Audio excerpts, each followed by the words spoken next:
मैं back bencher था और कोई अपेक्षा नहीं थी मुझसे कि मैं कुछ भी करूँगा जी। अच्छा। और उस चीज़ ने इतना लाइट मेरे को रखा कि ऐसा कोई भी नहीं था जो आके मुझसे बोलता था घर में भी कि करना क्या है तुमको जीवन में। अच्छा। इस लाइन ही नहीं बोली। अच्छा। कुछ तो कर लेना यार। तो मुझसे यही बोलते थे कि सुनो तुम कुछ, क्योंकि मैंने अपने गाँव में ब्रदर्स लाइब्रेरी खोली। अच्छा। वो ब्रदर्स लाइब्रेरी। हाँ, मतलब कॉमिक्स और ये अच्छा। वो ठप हो गई। फिर हमने सनी डांस क्लब खोला क्योंकि हमको ब्रेक डांस के कुछ मूव आने लगे थे। फिर मैंने पतंग की दुकान खोली। फिर मैंने गोली बिस्कुट की दुकान खोली क्योंकि सामने गोली बिस्कुट वाले से हमारी लड़ाई हो गई, उसने हमको गोली बिस्कुट देना बंद कर दिया। अच्छा। मोहन टप वाले ने। हमने कहा हम तेरे बिजनेस के सामने अपना बिजनेस तो हमने थोक की पता किया कहाँ से होता है। 10 रुपए का चीज़ें खरीदी, राइट, और उसके सामने दुकान पर बैठ गए। अच्छा। वो भी हम 9 महीने चलाई। अच्छा। वो बिकी नहीं हमारी ज़्यादा गोली। मेरा भाई चोरी कर खाता रहा गोली। अच्छा।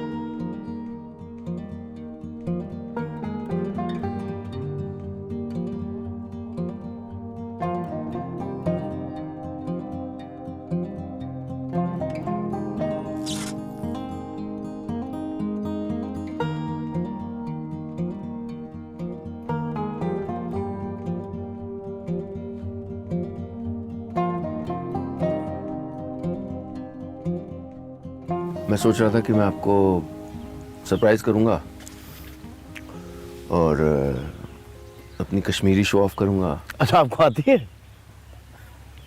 4-5 वाक्य आते हैं। क्या चीज का आन मारा तो ठीक है।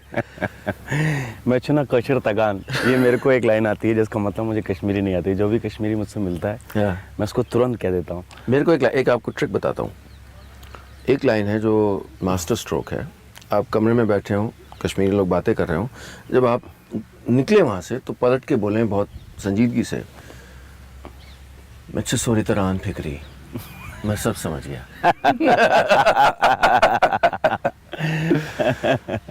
तो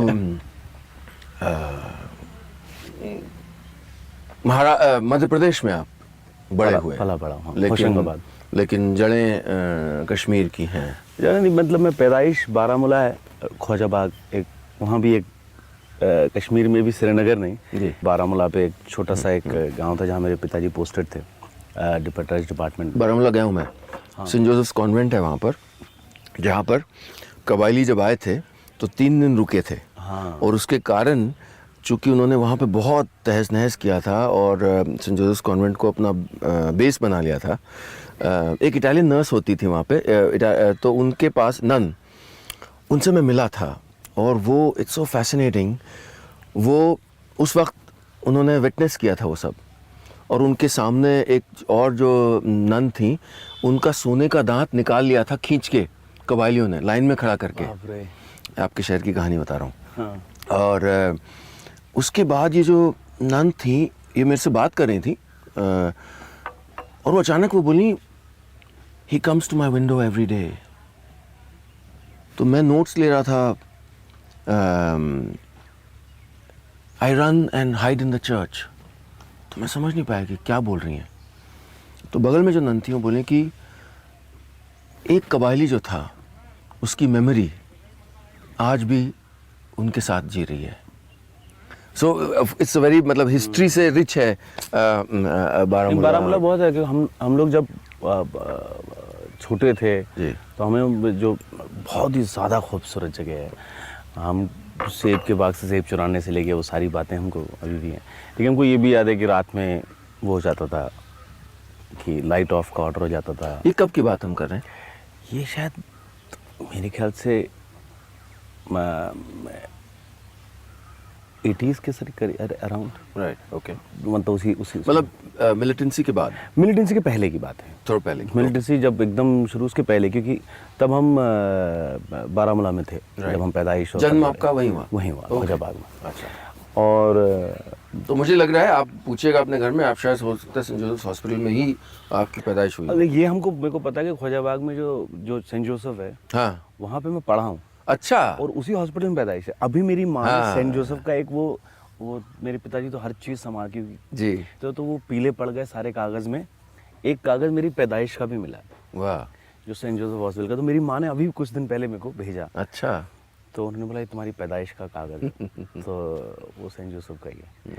और तो उसके मतलब मैं कुछ 27 साल बाद वापस गया था बारामूला, क्योंकि वो मेरी मेमोरी स्पेस को लेके बहुत स्ट्रांग है। अच्छा। मैं लोग भले भूल जाता हूँ इसमें।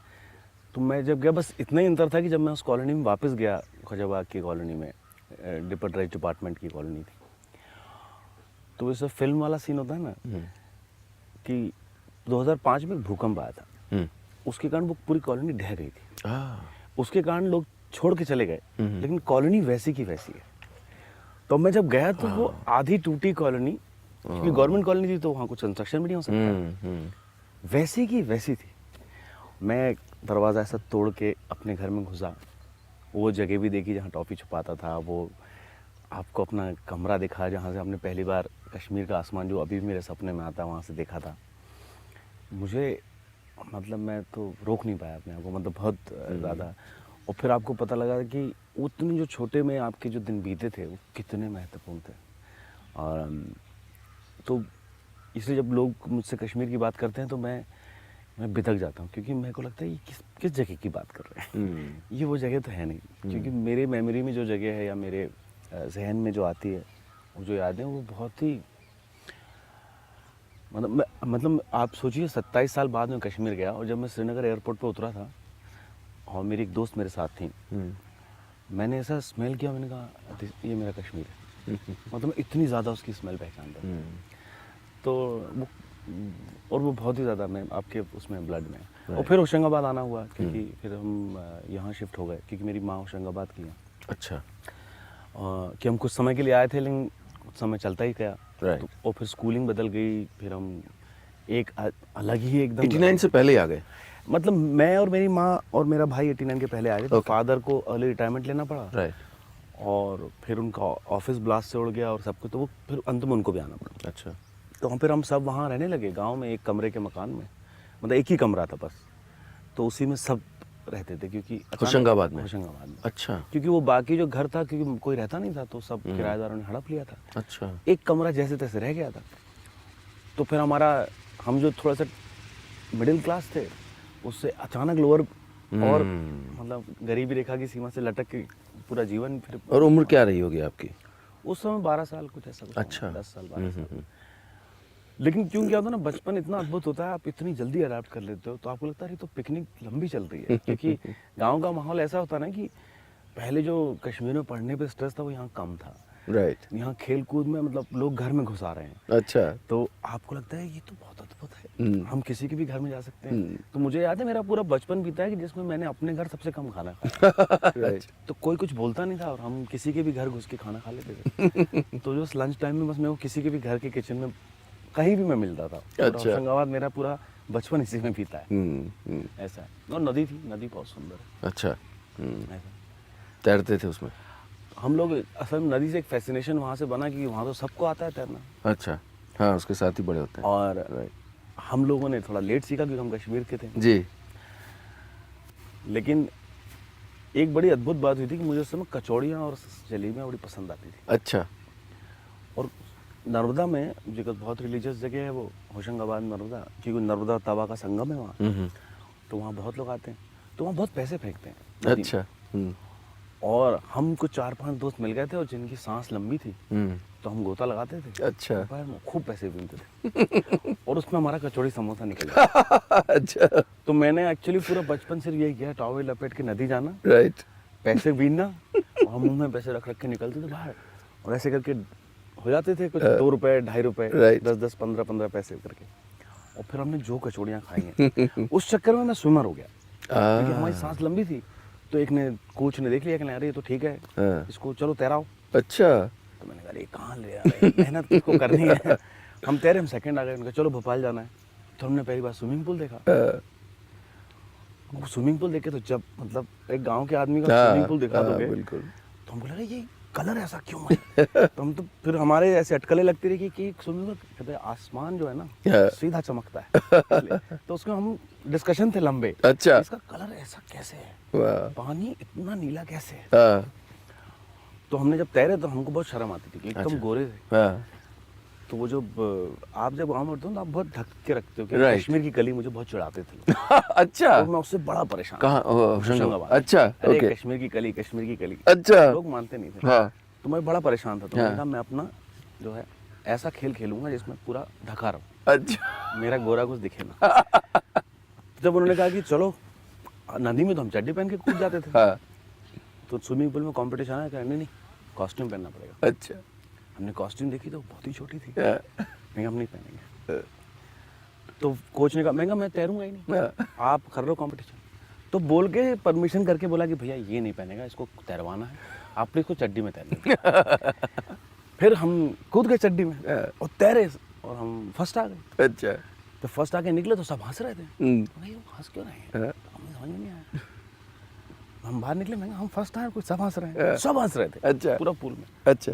फिर हमने कहा हमारा दोस्त भी चड्डी में कूदा, और देखा उसकी चड्डी निकल रही थी और सब दिख रहा था। तो मैं भी सोचूं, मैं तैरते तैरते एक हाथ मेरा चड्डी में था और एक हाथ से तैर रहा था। मैंने कहा अरे ये तो क्या हो गया गुरु? तो मैं भागा वहां से। मैंने कहा मुझे नहीं करनी है स्विमिंग। अच्छा। लेकिन चूंकि फर्स्ट आ गए तो नेशनल चले गए। ओह। तो नेशनल गए तो फिर वहाँ से साई हॉस्टल में चले गए। हाँ। फिर हमने इंडिया में 100 मीटर बटरफ्लाई में ऑल इंडिया यूनिवर्सिटी में 3rd पोजीशन लगाई। अच्छा। अभी भी एमपी मेरा रिकॉर्ड है अरे swimming में। वाह। तो ये सब फिर एक अलग जीवन शुरू हो गया। हाँ। फिर हम अपने गांव से निकल के भोपाल आ गए और साई हॉस्टल में, फिर 2 साल वहाँ रहे। और उसके बाद एक नाटक देख लिया हमने हबीब साहब का, मुद्रा राक्षस। और हमने कहा यार यही तो है जो हमको करना था जीवन में। हमने माँ को फ़ोन किया, मैंने कहा माँ हम स्विमिंग छोड़ रहे हैं। तब तक हमको ऐसा ही पोस्ट मिलने लगी थी स्विमिंग से, होती है ना अच्छा। अच्छा। सरकारी नौकरी। सरकारी नौकरी, या हमारे लिए खेलो या पुलिस के लिए खेलो। Right right. तो माँ ने कहा बेटा दोनों हाथ से लड्डू नहीं कभी लेना, और जिस ओर जाना नहीं उस ओर देखना नहीं, तो छोड़ दो आज से स्विमिंग। वाह। तो हमने फ़ोन रखा और अपने कोच को बोला अब हम स्विमिंग पूल में कदम नहीं रखेंगे। My God. और वहाँ से हमारा थिएटर चालू हो गया। इतना क्लियर विजन आपकी माँ का। नहीं मतलब मेरी माँ को क्या लगता कि कोई अद्भुत बात थी कि जो मैं पिछले पहले भी बोल रहा हूँ ना, कि जब घर में मैं बैक बेंचर था और कोई अपेक्षा नहीं थी मुझसे कि मैं कुछ भी करूँगा जीवन में। अच्छा। और उस चीज़ ने इतना लाइट मेरे को रखा कि ऐसा कोई भी नहीं था जो आके मुझसे बोलता था घर में भी कि करना क्या है तुमको जीवन में। अच्छा। इस लाइन ही नहीं बोली। अच्छा। कुछ तो कर लेना यार। तो मुझसे यही बोलते थे कि सुनो तुम कुछ, क्योंकि मैंने अपने गाँव में ब्रदर्स लाइब्रेरी खोली। अच्छा। बिजनेस, वो ठप- ब्रदर्स लाइब्रेरी। हाँ मतलब कॉमिक्स और ये अच्छा। वो ठप हो गई। फिर हमने सनी डांस क्लब खोला क्योंकि हमको ब्रेक डांस के कुछ मूव आने लगे थे। अच्छा। तो हमने गांव के ऐसे नाई हैं और वो सब हैं, उनको सबको बारात में नाचने की बड़ी इच्छा थी होती। तो हमने 50 रुपये महीने पे सबको सिखाना चालू किया। अच्छा। हमने 3 साल चलाया Sunny dance club. My God. जब मैं 10th में था। हाँ। फिर मैंने पतंग की दुकान खोली, फिर मैंने गोली बिस्कुट की दुकान खोली, क्योंकि सामने गोली बिस्कुट वाले से हमारी लड़ाई हो गई, उसने हमको गोली बिस्कुट देना बंद कर दिया। अच्छा। मोहन टप वाले ने। हमने कहा हम तेरे बिजनेस के सामने अपना बिजनेस किया। तो हमने थोक की पता किया कहाँ से होता है, 10 रुपए का चीज़ें खरीदी, राइट। और उसके सामने दुकान पर बैठ गए। अच्छा। वो भी हम 9 महीने चलाई। अच्छा। वो बिकी नहीं हमारी ज़्यादा गोली। मेरा भाई चोरी कर कर खाता रहा गोली। अच्छा। लेकिन क्या मैं उस तरीके का था, मैं सब कुछ करना चाहता था। राइट। तो ये भी करूँगा ये भी करूँगा। फिर बाद में अब आप रेट्रोस्पेक्ट में देखते हो तो आपको पता लगता है कि अब वो उस जगह से एक बार निकलना चाह रहे थे। आप कुछ ऐसा लग रहा था कुछ और करते हैं, कुछ और कहीं जाते हैं। और किस्मत से साई हॉस्टल में भोपाल आ गया, तो वहाँ से फिर थिएटर, तो फिर जीवन चालू।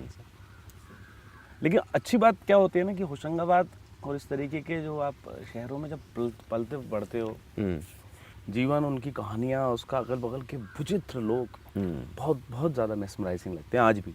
वापस गए जाते हैं। अब दिक्कत क्या होती है कि क्योंकि कई साल हो गए हैं, 20 साल से मैं बम्बई में, और मैं अलग अलग जगह घूमता रहता हूँ। तो और ये मेरी समस्या है कि आपके दिमाग में आपका गांव, आपके लोग इतना एक सुंदर एक छवि लेके हैं, और जैसे आप पहुंचते हो तो आपको हर बार लगता है कि वो क्यों नहीं है जो मेरे दिमाग में था। मुझे लगता है कि मेरी इमेजिनेशन जो है वो बहुत ही ज़्यादा इंटरेस्टिंग है, right, than reality. Absolutely. And that is my problem. वो लोग बिल्कुल अमेजिंग है। तो और लोग जो बड़े हो जाते हैं, मतलब जैसे मेरे जो मोहल्ले में जो तिवारी जी थे, हरिशंकर तिवारी जी, और ये जो अगल बगल के जो कैरेक्टर्स थे, जो वन ऑफ द फैंटास्टिक लोग थे, और कुछ लोग नहीं रहे हैं, कुछ बूढ़े हो गए हैं। जो घर मैं कैसे भी घुस जाना चाहता था जिन घरों में, वो घर जर्जर हो चुके हैं। जिन लड़कियों पे बिल्कुल ऐसा लगता था कि एक बार ये देख लेगी तो मेरे को सांस लेना मुश्किल हो जाता था, जब आप छोटे थे।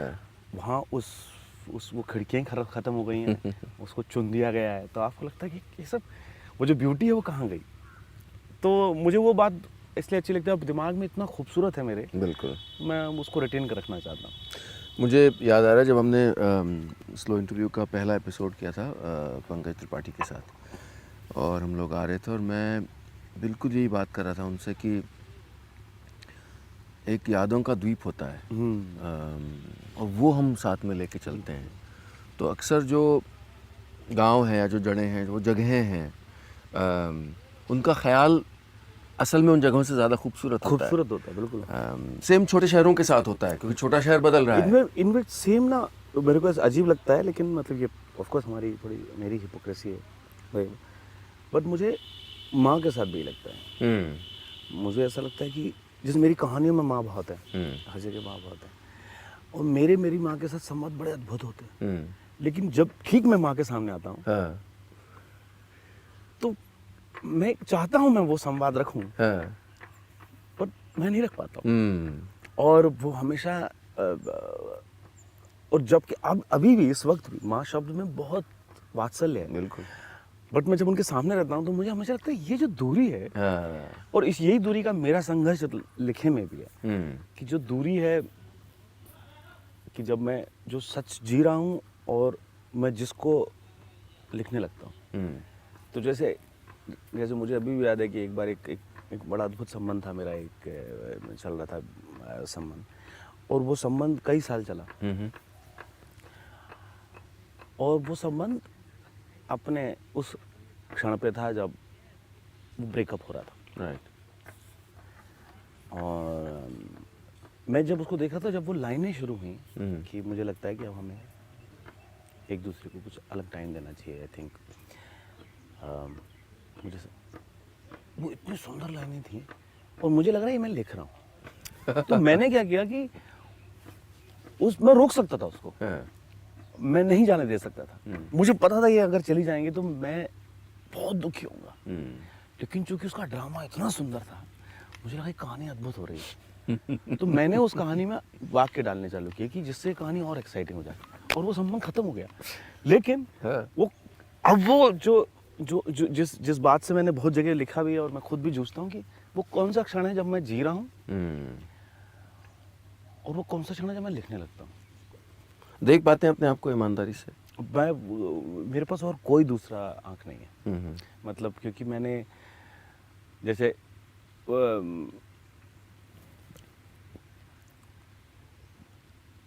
मैंने जीवन में हर चीज़ बहुत लेट शुरू की। जैसे मुझे याद है कि मैं पहली बार मैं जब लिफ्ट में बैठा था, तो वो फर्स्ट ईयर में बैठा था। अच्छा। तो मैं भोपाल में, मेरे पिताजी कहीं जा रहे थे, उसमें लिफ्ट थी उस बिल्डिंग में। तो जब हमने लिफ्ट में बैठा तो मेरे को लगा ये तो मैंने देखा ही नहीं कभी, खुद बटन दबा।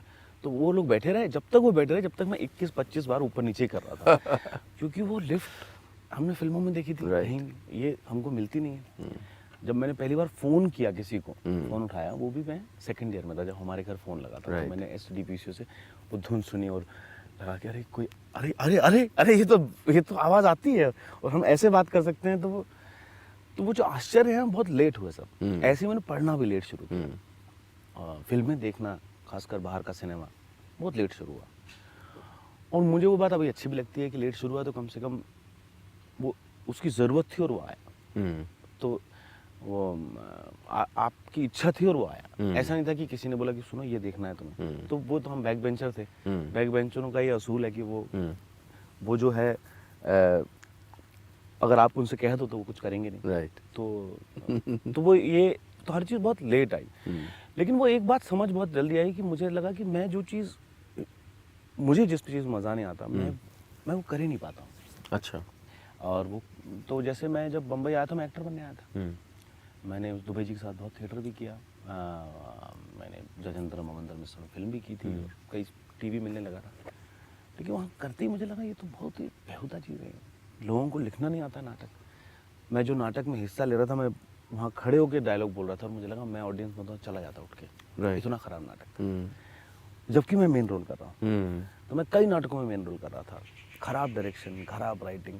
अच्छा, और ये जो है वो उस एज में था मैं, 25 साल 26 साल में, तो अपना गुस्सा किसको दिखाएं? और अगर ये खराब है तो अच्छा क्या है? वो भी हमको पता नहीं। तो हमने कहा एक काम करते हैं कि हम वो सब चीज़ छोड़ना चालू करते हैं जो हमको नहीं करना है, अच्छा। तो देखते हैं क्या बचेगा। तो छोड़ते छोड़ते छोड़ते छोड़ते एक्टिंग छोड़ी, थिएटर छोड़ा, फिल्मों में तो पूरी तरह एक्टिंग छोड़ दी, एज एन एक्टर ख़त्म कर दिया, सबको मना कर दिया और कमरे में बैठे रहते थे और जो किताबें अच्छी लगती है वो पढ़ रहे हैं या फिल्में देख रहे हैं। उस समय वॉन्ग कर-वाई देख रहे थे, ये तो उस समय डिस्कवर कर रहे चीज़ें। तो वो 1 साल का जो समय था 2003 में, वो इतना अद्भुत समय था कि मुझे ही नहीं पता था मैं क्या कर रहा हूँ। अच्छा। पैसे थे नहीं, दोस्तों के साथ रहते थे और अच्छा खासा एक्टिंग में काम मिल रहा था, लेकिन वो था कि यार करना ही नहीं है। तो हम फ़ोन भी ऑफ करके रखते थे। तब हमने शक्कर के 5 दाने नाटक लिखा और हम बोला ऐसा कुछ नाटक मैं देखना चाहता हूँ। उसका कतई ये नहीं था कि ये ना थिएटर है, हाँ। इतना ही था कि मैं ऑडियंस में बैठ के ये नाटक देखना चाहता हूँ।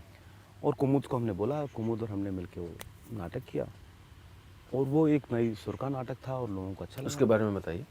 तो वो शक्कर के 5 दाने एक मोनोलॉग था। राइट। एक गांव में एक आदमी है और उसका मोनोलॉग जो अपने जीवन में उसको एक पब्लिशर को कविता भेजनी है। अच्छा। और उसने कहा मेरा तो जीवन ही गर्क है, उसमें क्या कविता है। तो वो कविता ढूंढ रहा है अपने जीवन में। अच्छा। और उसका पूरा 1 घंटे 30 मिनट का वार्तालाप है उसके जीवन में आए लोगों का, गांधी का, ब्रूस ली का, सबका, जिसमें वो सिर्फ कविता ढूंढ रहा है। वाह। और अंत में एक अजीब सी कविता लिख के बोल देता है कि और ये कविता ये मैं भेज रहा हूँ और नमस्ते। ऐसा नाटक है। और वो कैसे लिखा, क्यों लिखा, कहाँ से आया, और मैंने एक बैठक में लिखा था। वो नाटक मेरे ख्याल से लोगों को बहुत पसंद है और बहुत ज़्यादा चला, अलग अलग लैंग्वेज में ट्रांसलेट हुआ, लोगों ने किया, पब्लिश किया। और फिर उसके बाद मैंने पीले स्कूटर वाला आदमी लिखा, फिर एक तारतम्य चालू हो गया, यहाँ सुर मिल गया मुझे लगा ये है जो करना है। तो मैं अभी तक 13 नाटक लिख चुका हूँ, डायरेक्ट कर चुका हूँ और फिर कहानियाँ लिखना भी शुरू किया था जो 2002 से, तो वो हमको पता नहीं था कहानियाँ हैं, तो वो एक फोल्डर में पड़ी नहीं। तो 2012 में कुछ कहानियाँ एक दो दोस्तों ने पढ़ी थी, उन्होंने कहा इसे पब्लिश कराना चाहिए। तो फिर हमने फोल्डर उठाया, फिर शैलेश भारतवासी मिले, फिर हमने कहानी उनको भेजी और फिर वो एक 2012 से कहानी और ये सब पब्लिश होने का सिलसिला चल गया। मुझे याद आ रहा था आप जब अपने पहले नाटक के बारे में बता रहे थे, मैं नैनीताल में था और कभी कुछ किया नहीं था इस तरह का, तो अचानक वो कुछ फंक्शन होना था जिसमें कोई कल्चरल चीज़ कैंसिल हो गई, जिसके पिताजी संयोजक थे। अच्छा। तो मैंने कहा फिर मेरे को इमरजेंसी में हेल्प करना पड़ा, तो मैं सोचा लिखता हूँ, मैं क्या लिखूँ। तो एक प्लेराइट एक नाटक लिखने की कोशिश कर रहा है, इस पर वो है। अच्छा। और वो खुद कह रहा है कि क्या तुम्हें मैं हास्य का चित्रण दिखाऊं, क्या तुम्हें मैं प्रेम का चित्रण, फिर और कैसे वो सारी फीलिंग्स शैलो हैं, एम्प्टी हैं, व्हाटएवर। और हमने बड़े अपने मतलब मासूम बचपने के लेवल पे, तो मेरा एक साथी ऑडियंस में बैठा था, सुधीर बमेटा, वो उसके पास एक झोला था, उसमें से एक मूली झांक रही थी और वो फिर वो आया स्टेज पे, क्योंकि मैंने कहा भाई अब आप बताइए कैसा हो, आम आदमी से पूछा। तो उसने कहा कि जीवन में प्रेम हो, सद्भाव हो, समरसता हो, चावल सस्ता हो। तो मैं वही याद कर रहा था। ये जो क्रिएटिव किस्म के लोग होते हैं, जिनको साथ साथ एक पैरेलल दुनिया जीनी पड़ती है, ऐसी अपेक्षाएं होती हैं जो आपसे नहीं रहीं, आपके परिवार से, पर ये जो दोहरा जीवन होता है, ये मुश्किल होता है, बैलेंस करना पड़ता है, नौकरी है, ईएमआई है वगैरह। पर इस सब जंजाल से आप का कभी हिसाब का नहीं पड़ा? मैं शायद मैं पैसे कंसीव नहीं कर पाता हूँ, मतलब मेरे माइंड में पैसे में कभी भी कंसीव नहीं कर पाया। तो और मैं बम्बई में थोड़ा सा मतलब मैं चौलों में रहा हूँ, अप्पा पड़ा चौल में रहा हूँ, मैं लोगों के साथ रहा हूँ, मैंने वो भी, लेकिन वो क्या है ना, अब ये साउंड ऐसा करता है कि संघर्ष, और आप यकीन नहीं मानेंगे, मैंने अपने सबसे बेहतरीन दिन वहाँ गुजारे। मतलब बेहतरीन इन द सेंस कि मुझे कहीं ऐसा नहीं लगा, क्योंकि हम सब गरीब थे, तो वो पर्सपेक्टिव नहीं था कि एक अमीर है और एक गरीब है। हम जब 3 लोग 4 लोग चॉल में रहते थे और बाथरूम के लिए हम लाइन लगा के जाते थे, तो ऐसा नहीं था कि एक आदमी को कहीं अच्छा बाथरूम मिल रहा है, तो हमको लगा हम सब राइट, मतलब पूरी दुनिया ही ऐसी है। बिल्कुल। तो वो जो अभी देखते हैं तो लगता है कि शायद अभी नहीं कर पाऊंगा मैं, लेकिन तब पर्सपेक्टिव नहीं था दूसरा। और तब आप गोरकी पढ़ रहे थे, तो आपको गोरकी ज्यादा समझ में आ रहा था उस वहां पे रह के। तब आपने विनोद कुमार शुक्ल को पहली बार छुआ था, तब आपने दोस्तों को पहली बार टच किया था, तब आप खेलेगा तो देखेंगे जब आप पढ़ रहे थे तो आपको उसका एक एक शब्द समझ में आ रहा था। तो वो मुझे लगता है कि मैं वहाँ शायद किताबें पढ़ने गया था और समझने गया था उन लेखकों को। और उसके बाद भी मैं जहाँ जहाँ रहा हूँ, मैं मतलब मुझे अभी भी याद है, हमने लाल पेंसिल जो नाटक लास्ट किया था, लास्ट मतलब जो मुझे याद है, जिसमें हम, तो मैं दोस्तों से पैसे मांगता था। अच्छा। कि तुम प्रोड्यूस कर दो। उनको ग्रैंड रिहर्सल दिखाता था, वो फंस जाते थे मेरे जाल में और फिर मैं कहता था लाओ लाओ लाओ थोड़ा सा पैसा दे दो प्रोड्यूस करें। तो मैं तो अभी तक 2013 तक मैं दोस्तों से ही मांग अच्छा। के थिएटर कर रहा था। अच्छा। और चूंकि दोस्त थे जो कमा रहे थे अच्छा, और उनको एक गिल्ट फ्री चीज़ मिल जाती है कि देखा we are supporting art, and also they are very amazing also. वो बेचारे नाटक देखते थे, आधा समझ में भी नहीं आता था कई लोगों को, कई लोगों को आता था। लेकिन मुझे हमेशा लगता था कि नाटक अगर लिखा गया है, ऐसा कभी नहीं हुआ कि नाटक नहीं हुआ। नाटक होता है, तो जब उसमें बाधा नहीं है तो बाकी चीज़ों का संबंध ही नहीं है। और मैंने इतना ज़्यादा किसी, जैसे अपने घर वाले, मेरे घर वाले मान, मेरा भाई है वो तो एयरटेल में जॉब करता है और बहुत ही सुंदर लाइफ जीता है अपनी फैमिली के साथ। लेकिन वो क्या है ना कि वो कभी किसी को उतना हक कभी हुआ नहीं कि कोई आके आपके बैंक ऐसा क्यों रह रहा है, क्योंकि उनको ये दिखता था कि रहता तो खुश है जहाँ भी है। तो वो थोड़ी सी एक लाइन है जिसका जो शायद मर्यादा उन लोगों ने रखी है, मेरे को तो पता नहीं, क्योंकि उन्होंने कभी उस बात को पे मेरे को नहीं से कि यहाँ रह रहा है 4 लोगों के साथ ये उम्र में अभी भी, कब क्या करेगा। तो वो मुझे लगा कि बड़ी अच्छी बात है कि उन्होंने कभी कहा भैया उसका है वो वैसे ही रहता है। उस वक्त का लिखा हुआ कुछ सुनाएंगे?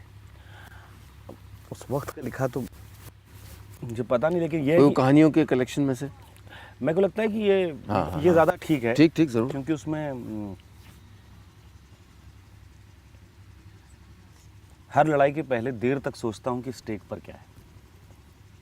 हमारी लड़ाइयाँ भी कैसी है, सुबह चाय पीऊँ कॉफ़ी, जूता पहनूँ या चप्पल, तेज़ चलूँ कि धीरे, उठ जाऊँ कि बिस्तर पर ही लेटे लेटे लोटपोट होता रहूँ। ये छोटे छोटे चुनाव ही हमारी लड़ाइयाँ हैं, पर असल में ये छोटे चुनाव और जीवन के बड़े बड़े निर्णय बिल्कुल एक ही जैसे क्षणिक बिंदु पर टिके रहते हैं। दोनों पर एक ही बात लागू होती है, स्टेक पर क्या है। बार बार ये सवाल गूंजता है। समस्या इस सवाल की नहीं है, समस्या इसके बाद शुरू होती है।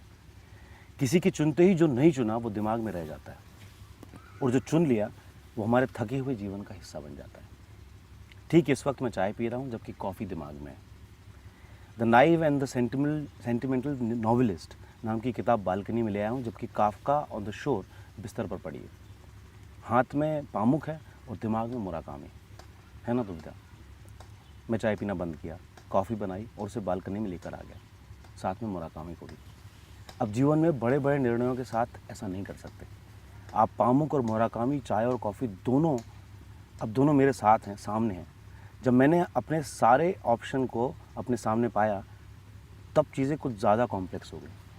अब ना तो मैं कॉफ़ी पी रहा हूँ ना चाय, दोनों किताबों के कवर पर आंखें जमाता हूँ, प्रोडक्ट उठाता किसी को भी नहीं है। मुझे अचानक हंसी आने लगी। अभाव कई बार जीवन को उसकी सरलता पर रखता है। अब जब मैं बालकनी में बैठे कुछ नहीं कर रहा था तो एक अलग ही विचार दिमाग में चलने लगा। भीड़ में रहकर अकेलेपन की कल्पना हमेशा सुख देती है, पर अकेले में अकेलेपन का स्वप्न क्या है? ये दोगलापन है ना। यात्राओं की कल्पना में जब भी अपने घर के दरवाजे पर ताला लगाता हूँ, दरवाज़ा वापस खोलने का स्वप्न भीतर घर कर जाता है। दरवाज़ा वापस खोलना ये दूसरा बिंदु है। दूसरे बिंदु का स्वप्न टाइम और स्पेस को पैदा करता है। मेरे घर में ताला लगाना पहला बिंदु है और कुछ महीने बाद वापस आकर ताला खोलना दूसरा बिंदु।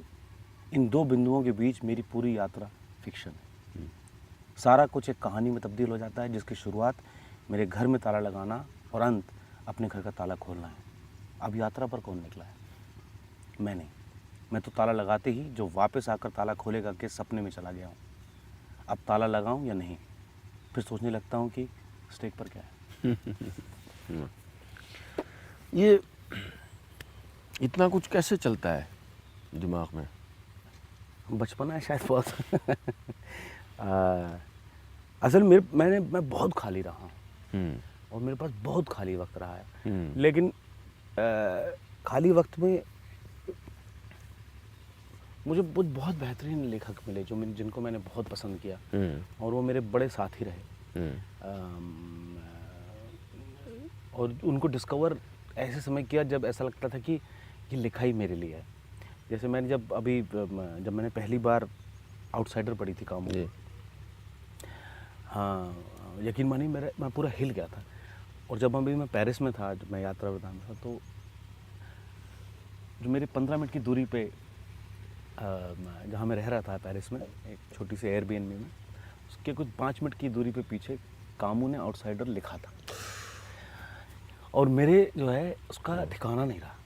और उसी चौक के बगल में कुछ दूर पे वैन गॉग रहता था, उसी के पीछे पिकासो ने पहली बार क्यूबिज्म डिस्कवर किया था। तो वो एक ऐसा स्पेस था, क्योंकि वो एक समय ऐसा स्पेस था वो पेरिस का जिसमें सस्ती जगह मिलती थी, उस तरीके का स्पेस था।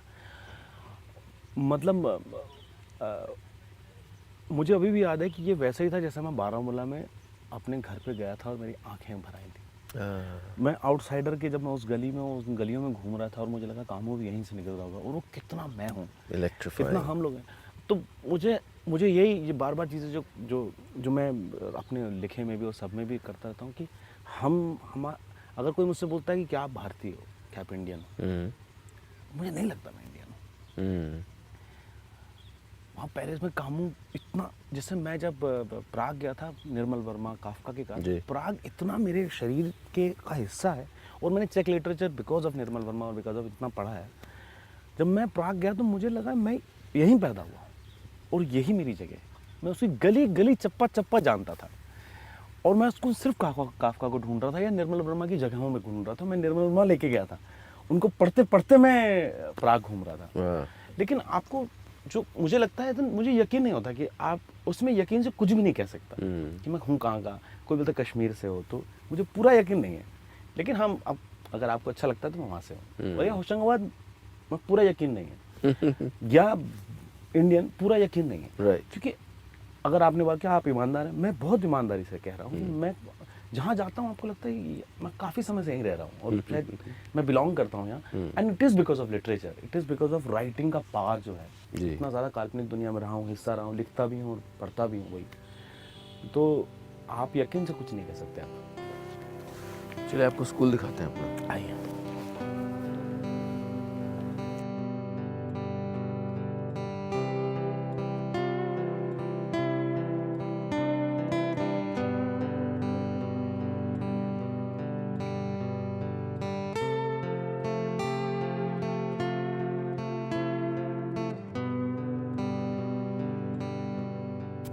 तो आपने स्पोर्ट्स अथॉरिटी ऑफ इंडिया तक का बताया, उसके बाद फिर क्या हुआ?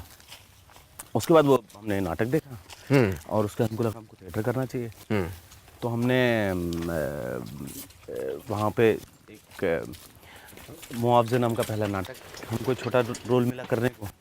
फिर वहाँ पता लगा एक आलोक चटर्जी नाम के व्यक्ति हैं जो थोड़े सनकी हैं, उनके साथ नाटक करो। तो हमने उनके साथ नाटक करना शुरू किया।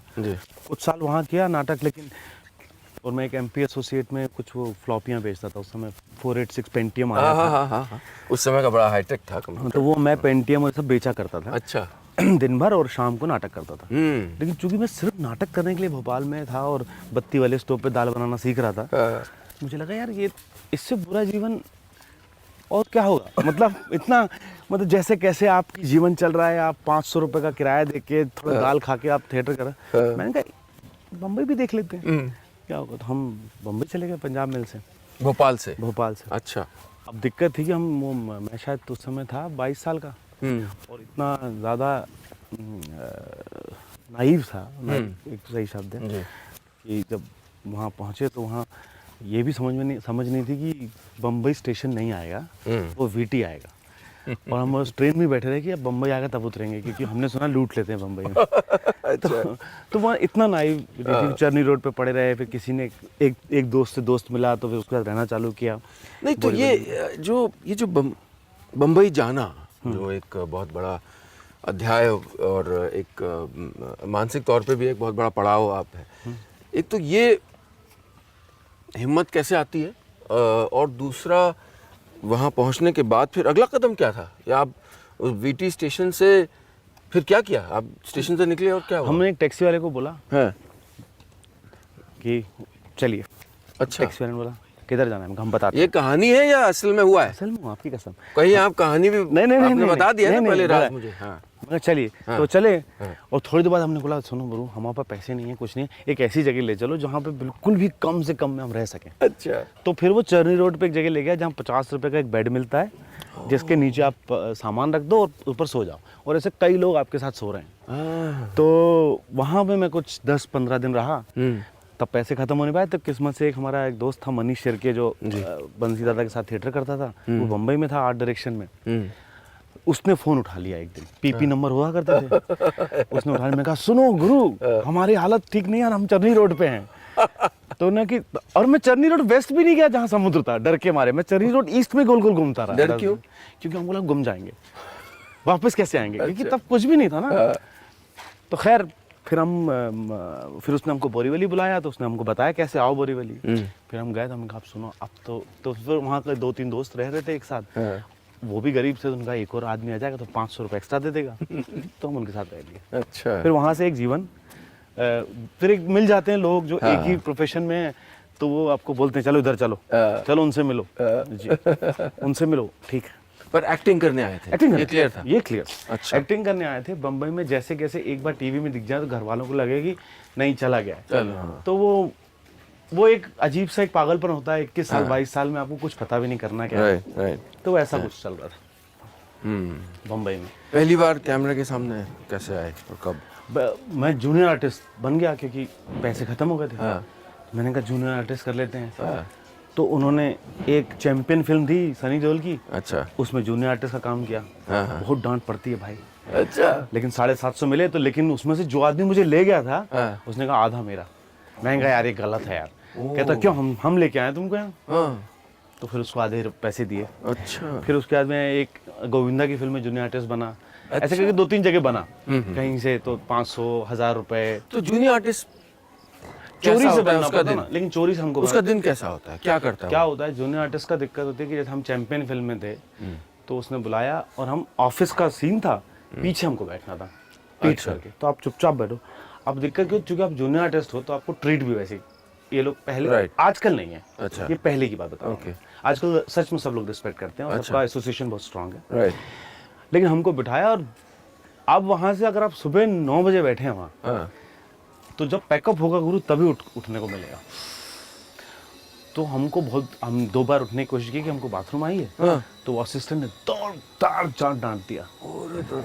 तब चूंकि 7:30 मिलने थे शाम को, तो हम चुप, और मुझे याद भी आया था, मैं एक पेपर और पेन ले गया था और उस पर चित्र बनाता रहा, और बड़ा रोना भी आ रहा था हमको।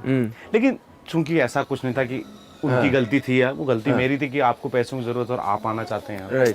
मतलब हम किसी और को नहीं दे सकते उसका।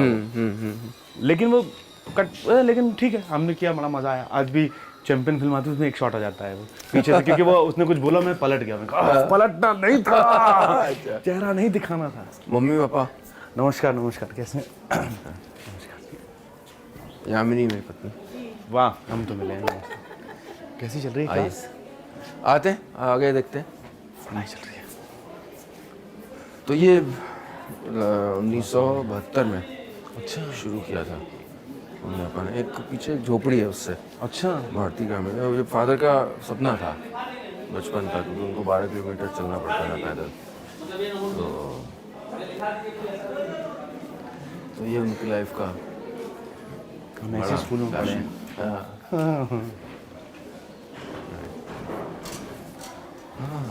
वाह, नमस्कार जी। हेलो, क्या हाल है? कौन सी कक्षा है ये? कौन सी कक्षा? क्लास 10th जी। अरे 10th तो बड़ी अद्भुत क्लास होती है। हमको बड़ा बोला था 10th एक बार अच्छे से कर लो, फिर जो करना है करना। लेकिन ऐसा नहीं है, आगे भी यही हुआ है। 11th एक बार अच्छे से कर लो। तो कैसी पढ़ाई चल रही है? पढ़ने में मन लगता है सबका? हमारा तो नहीं लगता था तो। अरे वाह, सब लोग पढ़ रहे हैं, अच्छे से पढ़ रहे हैं।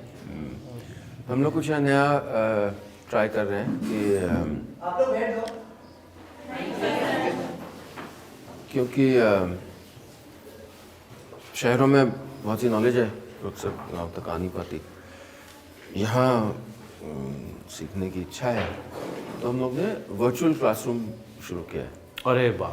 तो उसमें क्या होता है कि ऊपर एक बड़ा प्रोजेक्टर है और एक टीचर हैं जो चंडीगढ़ में हैं, कोई दिल्ली में हैं, कोई और शहरों में है। तो वो रोज़ आमने सामने एज एन अपने शहर से और यहाँ लाइव पढ़ाते हैं।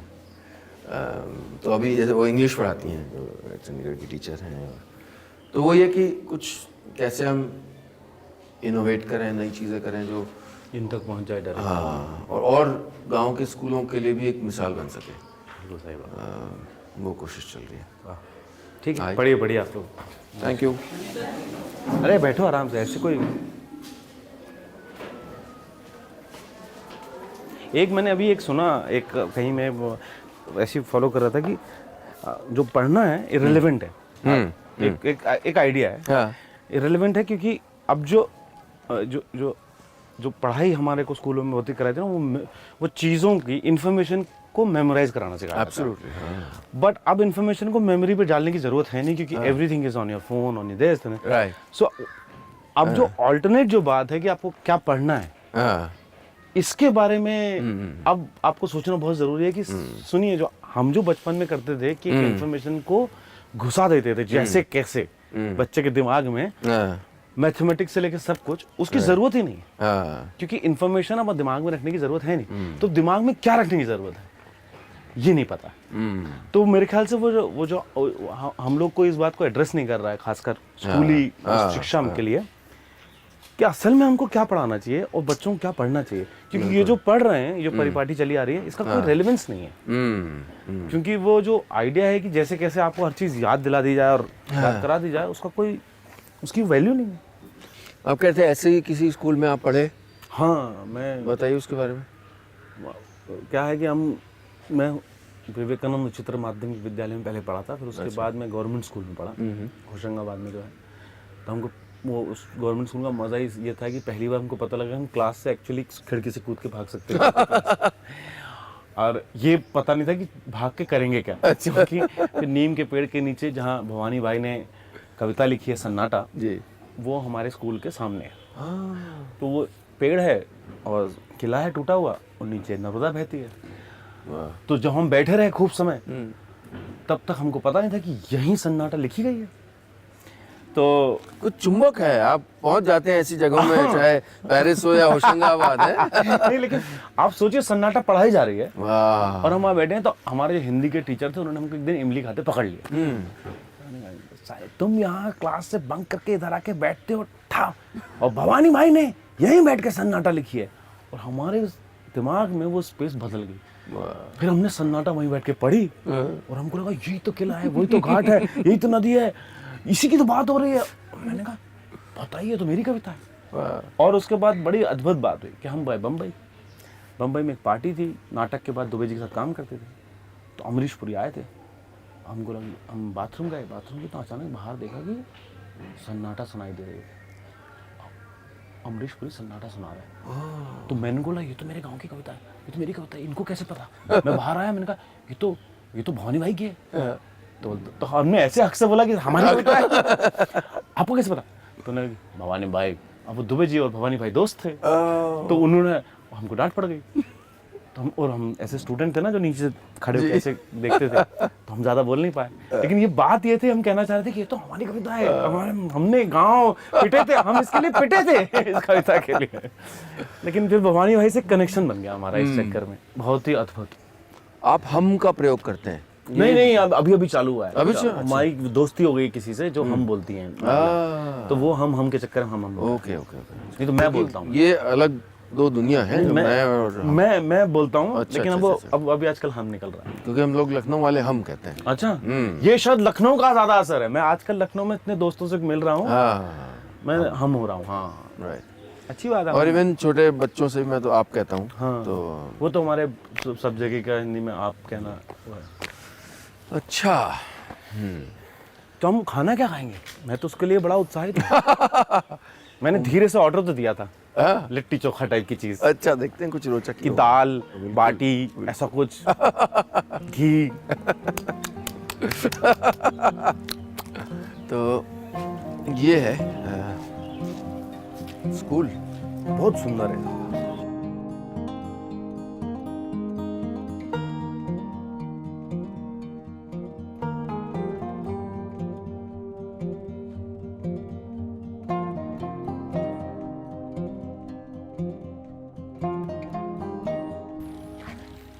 अपने परिवार के बारे में बताइए। मेरे पिताजी का भी एक दो साल पहले देहांत हुआ है। मेरी माँ क्या नाम था उनका? मनोहर नाथ कौल। मेरी माँ है माया कौल। वो बहुत सारा बच्चों के लिए और सब लोगों के लिए और आंगनवाड़ी के लिए बहुत काम करती है, जिनको मैं दूर से हेल्प कर रहा होता हूँ और लोगों को कहता हूँ कि वो करो, क्योंकि वो बहुत ही ज़्यादा। होशंगाबाद में? नहीं, वो इंदौर में आजकल रहती हैं। अच्छा। तो वो पूरा इंदौर के अगल बगल का पूरा क्षेत्र में काम करती हूँ। भाई एयरटेल में जॉब करता है जी। और मेरे से बिल्कुल अपोजिट। उनका नाम क्या है? मानस। बड़े ऑपोजिट क्यों? मतलब अपोजिट है क्योंकि वो उसको कभी समझ में आया नहीं। वो कई बार मेरे नाटक देखने आया, उसने बोला अच्छा तो शक्कर के पादरी सबसे जैसा ये पता कहाँ होता है? ये बॉम्बे में जब प्रीव्यू होता है ना, ये पिक्चर के बाद जो निकलते हैं लोग और डायरेक्टर खड़ा होता है, भाई क्या। नहीं, मेरा भाई तो कुछ वो बोलता है कि क्या है ये, क्यों इतना आदमी बोल रहा है। उसको एक अभी कुछ नाटक उसको अच्छे लगने लगे हैं। और जैसे वो किताब लेता है, तो अभी परसों मेरे से बात हुई, देख भाई 4 किताब तेरी ले ली है मैंने। अच्छा। और जब मेरे को नींद नहीं आती, मैं 1-2 लाइन पढ़ता हूँ, ऐसी नींद आती है कि मजा आ जाता है। तो मैं इस बात से बड़ा खुश होता हूँ। किसी काम तो आई, किसी काम तो आई मेरी किताब। तो अपने सिराने रख के सोता है। अच्छा। कि जब नींद ना आए तो कुछ। क्या एज डिफरेंस क्या है? कौन बड़ा? 1 साल 1.5 साल बड़ा है वो। अच्छा, ओके। लेकिन दोस्ती है और वो और बहुत अच्छी बात है कि हमारे बीच में कोई वैसी बातें नहीं है कि उसको खुश कर देना है, मुझे खुश कर देना। हमको पता वो कैसा है और मुझे पता वो कैसा है, और हम दोनों की बड़ी रिस्पेक्ट है, बहुत प्रेम है। लवली। ऐसा। उनके 2 बच्चे हैं जो कॉलेज में, मिलिंद और मेहर। अच्छा। भाभी हैं उपमा कौल जो LIC में जॉब करती हैं। अच्छा। तो वो एक परिवार है जिसको मैं कभी 2-1 दिन के लिए जाता हूँ, क्योंकि थोड़ा ज़्यादा नहीं जा पाता, मैं बोर हो जाता हूँ वहाँ पर। यंग लोगों को किस तरह से देखते हैं आप आज के?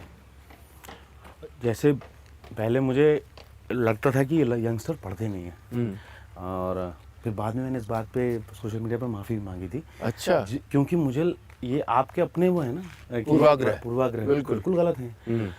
मैं अपनी जब दिल्ली जाता हूँ, इधर जाता हूँ, मेरी इतनी किताबें और किताबों पे चर्चा, और दूसरों की किताबें, और जो मेरे कोट की हुई कुछ बुक्स थी उस पे लोग जो चर्चा करते हैं, या कुछ राइटर जो मुझे पसंद है उनके पसंदीदा राइटर, मैंने कहा यंगस्टर्स बिल्कुल बहुत अद्भुत है वो। अब और ऑल्सो शायद हम लोग एक बड़े अच्छे मुकाम पे आए कि जो एक तरीके से मोबाइल और इसका और सोशल मीडिया जो आया था उसकी थकान पे हैं। तो अब जैसे मुझे कुछ पहले जो दिखना एकदम बंद हो गए थे कि यंग लड़के लड़कियां किताब लेके, जो एक विजुअल है ना कि किताब लिए कई लोग दिखते थे या फिर कोई एक पढ़ता दिखता था, वो विजुअल कितना सुंदर विजुअल था, वो मिस।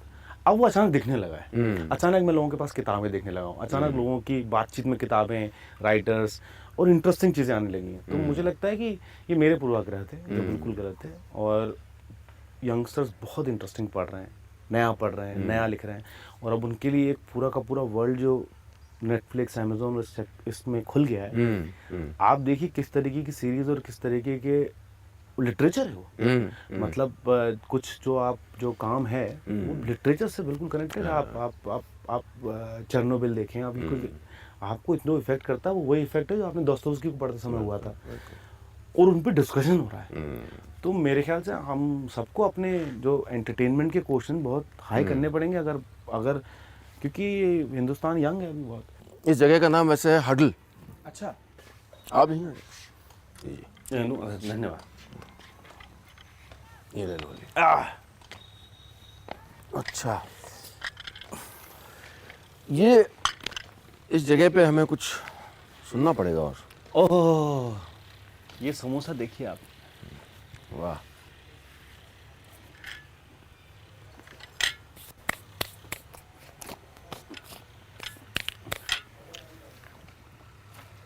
ओह ओह बहुत टेस्टी समोसा है भाई। ओहो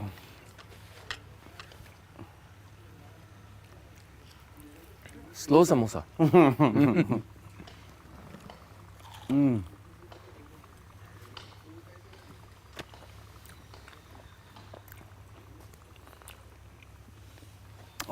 बड़ा अच्छा स्वाद है। कहाँ से आया है समोसा? बस। पास में ना, जो भी बना रहा है उसको पता है कि वो अच्छा काम कर रहा है बहुत। शाहपुर के बाजार से। अच्छा शाहपुर हमारा समझिए शॉपिंग मॉल है पास का। अच्छा। सब वहीं मिलता है, 2 किलोमीटर दूर। तो यात्रा प्रिय है आपको, और यात्रा के बारे में लिखते भी रहे हैं। यात्रा वृत्तांत मैंने पहली बार लिखा है, लेकिन यात्राओं में इधर उधर का लिखता रहा हूँ।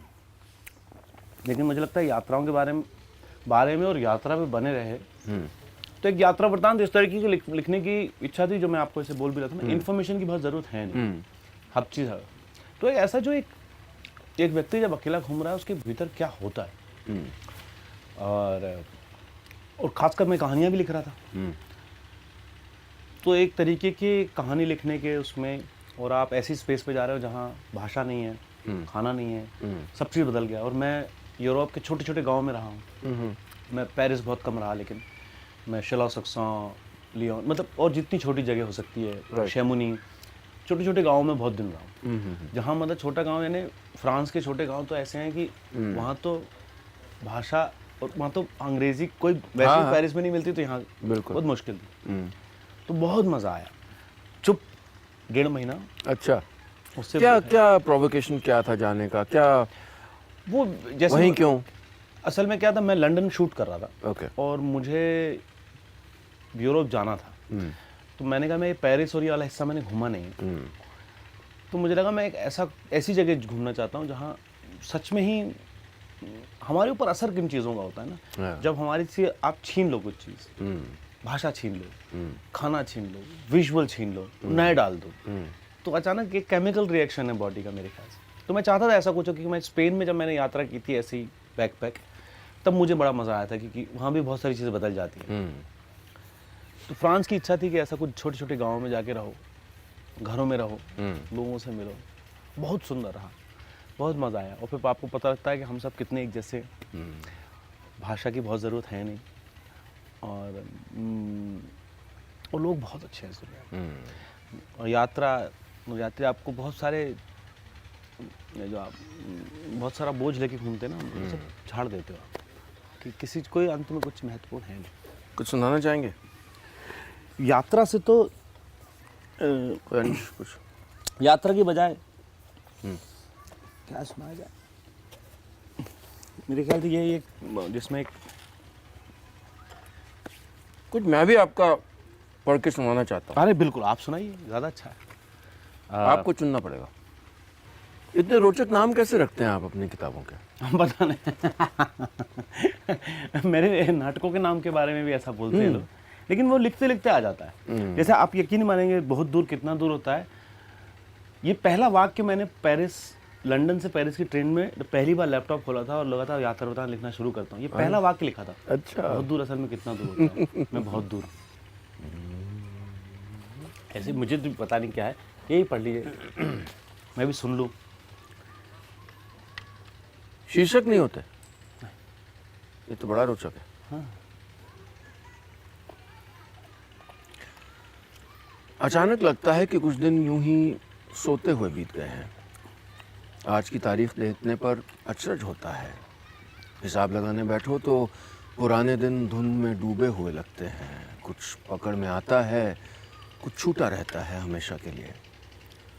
क्या सच में कुछ छूट जाता है हमेशा के लिए? क्या इस जन्म में उससे फिर वास्ता नहीं पड़ेगा? इन सब के बीच में हृदय अपनी एक धड़कन खो देता है। हाथ उठता है और माथा सहलाने लगता है। गहरी सांस लेने से आंखों के किनारे पानी नजर आता है। ऐसा तब होता है जब कभी तुम्हारा नाम कहीं दबे हुए के बीच में से छूट जाता है। ओ मेरी कविता, मेरे लिए छूटे हुए सघन प्रेम और कविता के बारे में बात करना एक ही है। कहानियों, नाटकों और अभिनय के बीच मैंने तुम्हें कहीं भीतर दबा रखा है, छुपाया नहीं है। तुम छूट गई हो कविता। मैं तुम्हें अब लिख नहीं सकता हूँ। तुम्हारे साथ खरीदे मेरे जूते अब मुझे काटते हैं। उनमें रहकर बहुत दूर चला नहीं जाता। ये जूते तब भी काटते थे मुझे, पर लगता था कि वो जूता ही क्या जो हर चाल में अपनी उपस्थिति दर्ज न कराए। अब तुम अनुपस्थित हो, जैसे मेरा पुराना घर इस नए घर में अनुपस्थित है। इस वक्त भी लिखते हुए तीव्र इच्छा हो रही है कि अभी पीछे पड़े हुए कोरे पन्नों को उठाऊं और एक कविता लिख डालूं। मैं तुम्हें महसूस कर सकता हूँ, सूंघ सकता हूँ। मुझे पता है कि दरवाजे की दूसरी तरफ तुम हो। बिना आहट के सर झुकाए तुम मेरे कोरे पन्ने की तरफ बढ़ने का इंतजार कर रही हो, लेकिन मैं अब कविता नहीं लिख सकता। कितनी क्रूरता थी इसमें कि तुम मुझे छोड़कर चली गई। तुम्हारे जाने के बाद जाने कितनी लंबी शामें, गहरी रातें, नीरस दोपहरें मैंने उन कोरे पन्नों के सामने बिताई, पर तुम वापस नहीं आई।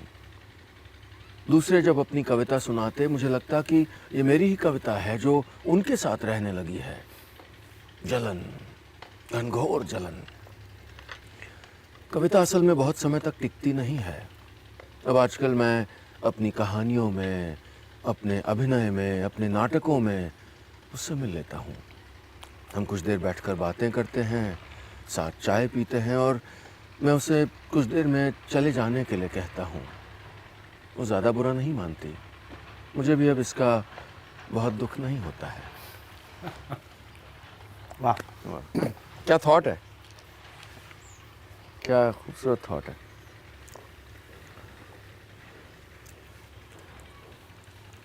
अच्छा लगा। मैं ये क्योंकि मेरे एक मेमोरी का प्रॉब्लम है कि मैं भूल जाता हूँ कि मैंने ये लिखा है। इसमें अपने नाटक ही आजकल कभी बैक स्टेज से खड़े होकर सुनता हूँ तो लगता है अच्छा लिखा है, लेकिन मैंने लिखा है इसका यकीन नहीं। इसलिए मैंने कॉपी लेफ्ट दे रखा है, इसी बीमारी के चलते कि हर चीज़ कॉपी लेफ्ट। जिसको चाहिए जो लेना है ले जाओ, अच्छा, सब तुम्हारा है। अच्छा। तो मैंने उसका एक वो भी सोशल मीडिया पे डाल के रखा है, whomsoever it may concern, you can do my plays, you can do whatever you। बस मेरे को परेशान ना करो, मेरे को मेल मत करो, मुझे बोलो मत कि देखने आओ, तो मैं आऊँगा नहीं। तो देखिए मैंने कॉपी लेफ्ट कर रखा है इस चीज़। वाह, प्यार हुआ आपको? हैं? प्यार बहुत बहुत होते हैं, बहुत हुए हैं और मुझे बहुत मज़ा आता है और मैं बहुत खुश रहता हूँ। और किस्मत अच्छी है कि होता रहता है प्यार। मेरे को लगता है कि मैं आज जो भी हूँ, जैसा भी हूँ, वो मेरे जीवन में आए अद्भुत लोगों के कारण हूँ, इंक्लूडिंग बहुत सुंदर प्रेम, इंक्लूडिंग जो लोग आए हैं, जो टीचर्स आए हैं, जो मैं आज वो सब कुछ वही हूँ। प्यार पेट्रोल होता है राइटर्स का। पता नहीं, मुझे ऐसा लगता है कि आपके लिए ना एक बहुत अच्छे दोस्त की ज़रूरत होती है हमेशा। आपको एक ऐसा, पहले मुझे लगता था कि आपको एक ऐसा चाहिए जिससे आप आपको एक ऐसा चाहिए जिससे आपके अंदर वो एक एनर्जी पैदा हो जो आपको बदले। जैसे एक बहुत अच्छा है ना कि कुम्हार जब मूर्ति बनाता है तो हर बार कुछ बदलता है, वो मूर्ति में नहीं बदलता, कुम्हार में बदलता है। तो वो आपका बदलना बहुत ना ज़रूरी है कि जो आप सोचते चले, नहीं तो एक ही जैसा लेखन होगा, एक ही जैसी राइटिंग होगी, क्योंकि हम कैसे बदल पाएंगे जब तक ये कोई चैलेंज ना करे, जब तक ये एक ऐसा माइंड आपके सामने ना आए जो आपको लगे कि जैसे आपने वो जो बात बताई, मैंने ऐसा कभी सोचा नहीं था कि आर्टिस्ट को बुला के उनको काम करा के, मतलब खासकर वो वाले आर्टिस्ट जिसको जो संदूक बनाते हैं, जो ऐसे काम करते हैं जिनका हमको नाम भी नहीं पता और हम मुझे कहते हैं वाह what an authentic this thing, but और उनको उनका क्रेडिट मिलना चाहिए, हमको उनके नाम पता होने चाहिए। बिल्कुल, और ये आर्ट है। तो वो इस तरीके की बातें आपको जब तक नहीं मिलेंगी, चाहे वो दोस्त हो, चाहे वो ऐसा आदमी हो। तो इसलिए कई बार आप यात्राओं में ऐसे लोगों से टकराते हैं जो इस तरीके का जीवन जीते हैं जिसमें आपको अपना जीवन लगता है कि मैं बेकार में अपने आप को इतना इंपॉर्टेंस दे रहा था। You know, I am not living anything close to what that person is living. तो मुझे लगता है वो लगातार उन लोगों से मिलना, लगातार ऐसे लोगों के संसर्ग में आना जो इतना सुंदर जी रहे हैं, वो आपको लगता है कि तकलीफ है किसी चीज़ की?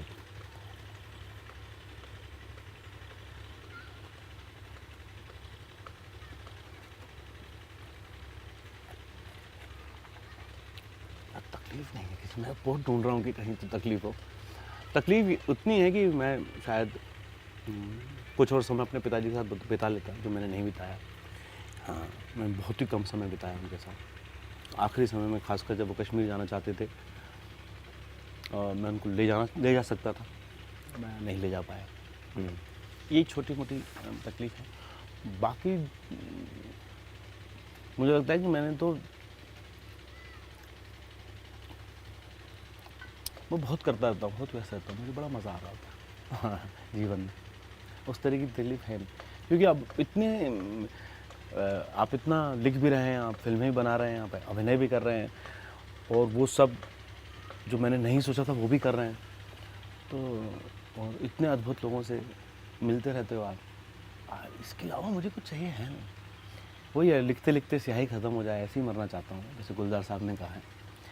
इसके अलावा मुझे और चाहिए नहीं कुछ भी। रोते हैं कभी? रोते बहुत है, बहुत रोना आता है, मतलब हर बात पे आ जाता है। अकेले में? अकेले में भी आप फिल्में देखते हो, कोई भी चीज़ आप पढ़ते समय।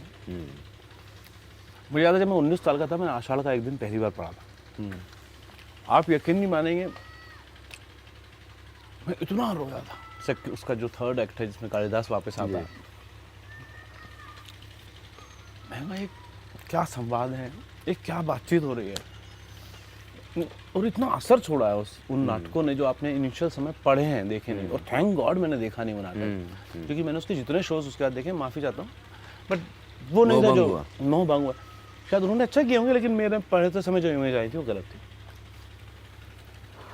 ओह, तो फिर मुझे याद आया कि मैं जब अब पढ़ता हूँ, मैं बहुत जल्दी बह जाता हूँ, क्योंकि पढ़ने का एक आपका संसार बहुत स्ट्रॉन्ग है। और अच्छी फिल्में देखने पे आप जो दिल्ली क्राइम जो मैंने अभी देखा, मेरे रोंगटे, और मैं कई सीन में रो दिया। जब वो आर्टिकल 15 में जब वो आदमी का वो शॉट आता है, मैनहोल से निकलता है, मैं याद है, मैं कुर्सी पे बैठा था, मैं नीचे बैठ गया और मेरी आंखें भर आई थी। और आप रियलाइज़ करते हो कि हमने कितनी बार देखा है, हम चल दिए थे, बिल्कुल हम चल दिए थे, हम हमेशा निकल गए थे वहाँ से। हमने उससे कुछ नहीं किया। और कितनी दुख की बात है, कितनी दुख की बात है, हमने कुछ नहीं किया।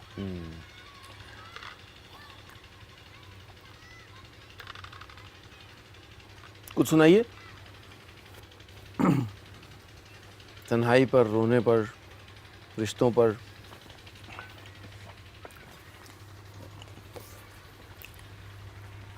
ये आपकी पसंदीदा किताब लग रही है? नहीं, असल में क्या ना, इसमें छोटे छोटे वो हैं। अच्छा, उसमें कहानियां हैं, तो क्या ना, उसका तार खत्म नहीं होगा। इसके तार खत्म हो जा रहे हैं। राइट। प्रेम, जो कि बड़ा अच्छा सब्जेक्ट है। प्रेम को कितनी ही बार लिखने की कोशिश की है, पर ठीक प्रेम लिखने से हमेशा रह जाता हूँ। कई बार पूरा प्रेम लिख लेता हूँ और आखिरी वाक्य पर अटक जाता हूँ। हर बार लगता है कि वो एक वाक्य रह गया है कहीं, किसी के इंतज़ार में, किसी की वापसी की प्रतीक्षा में बाट जोता हुआ। वो एक वाक्य आता नहीं है कभी, उसके बदले आते हैं बहुत से प्रेम सरीके के लिखने वाले वाक्य। इनके आते ही मैं पन्ना पलट देता हूँ। मैं पन्ना पलट कर लिखता हूँ प्रेम जैसी कहानी में प्रेम सरीके वाक्य। असल में मैंने सारा कुछ जो लिखा है वो प्रेम सरीका लिखा है, ठीक प्रेम नहीं, क्योंकि ठीक प्रेम तो अभी भी कहीं किसी चौखट पर खड़ा है, किसी के इंतजार में। वाह। चलिए, बहुत शुक्रिया, बहुत अच्छा लगा आपसे बात करके। और बहुत ही गजब समोसा था और बहुत अच्छी चाय। लेकिन ये बड़ा मज़ा आ गया मेरे को बिल्कुल भी ऐसा नहीं लगा कि कहीं 4-3 कैमरा हैं और ये लोग बहुत ही ज़्यादा सज्जन हैं जिन्होंने इतने अच्छे से अपने आप को छुपा के रखा है। मतलब मैं इनको देख भी नहीं पा रहा हूँ और ये हैं। और मेरे को समोसा ज़्यादा और आप ज़्यादा दिख रहे थे, और ये बढ़िया आपका सुंदर जगह। और अच्छा हुआ मैं यहाँ आया। हाँ हमने और कहीं वो इंटरव्यू नहीं किया।